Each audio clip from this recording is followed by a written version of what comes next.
الله أكبر الله أكبر الله أكبر لا إله إلا الله الله أكبر الله أكبر ولله الحمد. boqolaal ka mid ah qaybaha kala duwan ee bulshada ku nool degmada Salaxley ee gobolka Maroodi Jeex oo ay weheliyaan maamulka degmada Salaxley iyo xubnaha golaha deegaanka ayaa oogay salaada Eid al-Adha. sidoo kale waxaa shacabka ku nool degmada Salaxley kala soo qayb galay munaasabadaasi Eid al-Adha isla markaana la tukaday wasiirka wasaaradda qorsheynta iyo horumarinta qaranka Jamhuuriyadda Soomaaliland Axmed Maxamed Diiriyo Toorno. kadib markii la tukaday salaadii Eid al-Adha isla markaana la ducaystay waxaa halkaasi dareenkooda farxadood ka cabiray qaybaha kala duwan ee bulshada ku nool degmada Salaxley. sidoo kale waxaa halka ka hadlay wasiirka wasaaradda qorsheynta iyo horumarinta qaranka Jamhuuriyadda Soomaaliland Axmed Maxamed Diiriyo Toorno, maayarka degmada Salaxley Maxamed Cabdi Haariye iyo mas'uuliyiin kale kuwaasi oo ka hadlay ahmiyadda ay leedahay munaasabadda Eid al-Adha. sidoo kalena bulshada fariin u diray waxaana hadaladoodii ka mid ahaa mas'uuliyiintaasi. الرحمن الرحيم الحمد لله رب العالمين. maanta waxaan halkan tahniyad uga dirayaa munaasabadda Eid al-Adha awgeed dhammaan muslimiinta adduunka iyo shacabka Jamhuuriyadda Soomaaliland khaasatan dadweynaha degmada Salaxley. waxaan leeyahay ciideeda Allah inagu gaarsiiyo caafimaad qab insha Allah taala. maanta ciida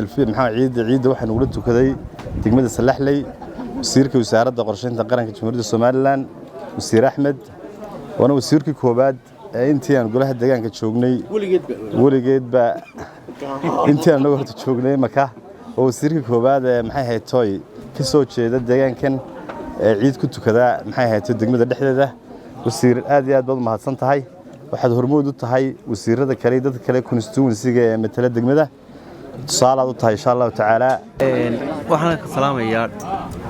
waxaan ka salaamaysaa Salaxley iyo maca wasiirkeedii iyo maayiradeedii oo dhan wadata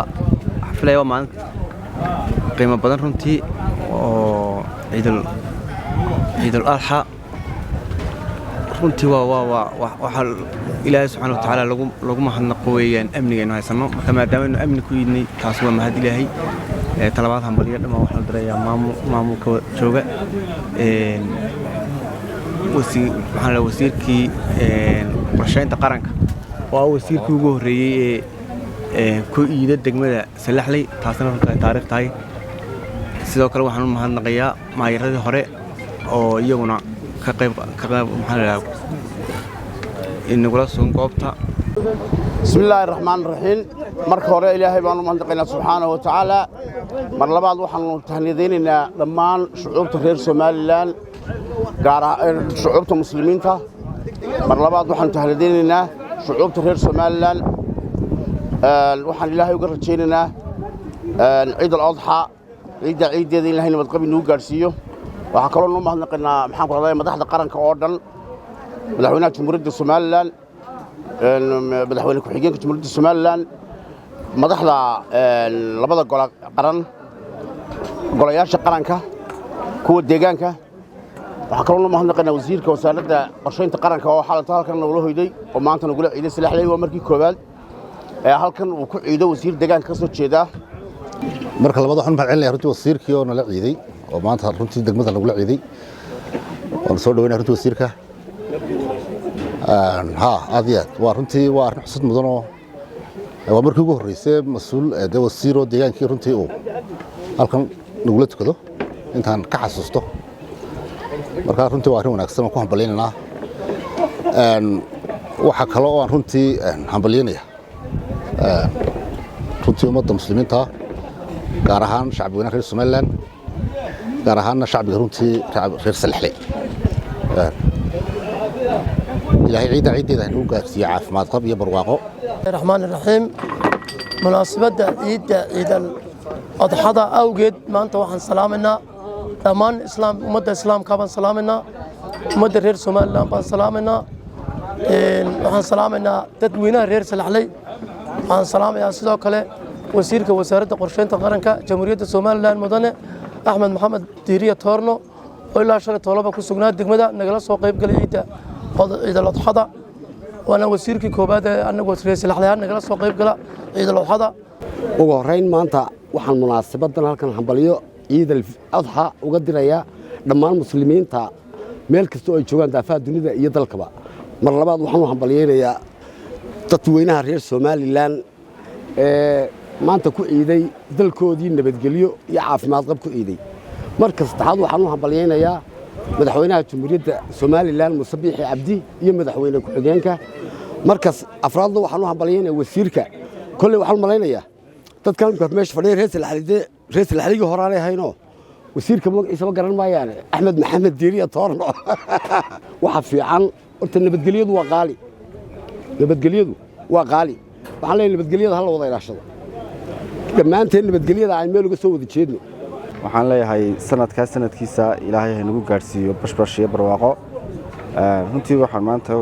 halkan isna aad uga salaamayaa oo hambaliyada u dirayaa wasiirkeennii wasaaradda qorsheynta qaranka oo maanta inagula ciiday xalayna inagula hoyday magaalada Salaxley waxaan leenahay wasiir dhammaan reer Salaxley aad iyo aad bay ku bogaadinayaan waa arrin ku deesho mudan